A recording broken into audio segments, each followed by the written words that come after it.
Trời ơi, chiến hữu. Hello mọi người, chào mừng mọi người đã đến video của mình nha. Thì bữa nay á thì mình sẽ ăn khoai tây chiên nha mọi người ơi. Đây là khoai tây chiên như nè mọi người. Thế rồi. Cho tới quất em này. Bữa nay mình sẽ ăn nha.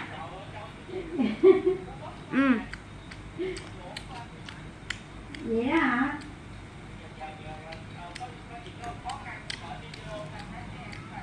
Mới trời quá mà. Không có gì đâu anh, bình thường có gì đâu.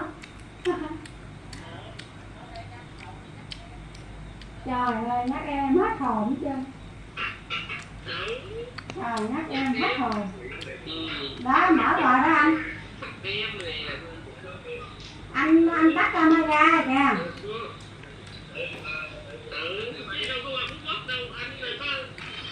Anh tắt.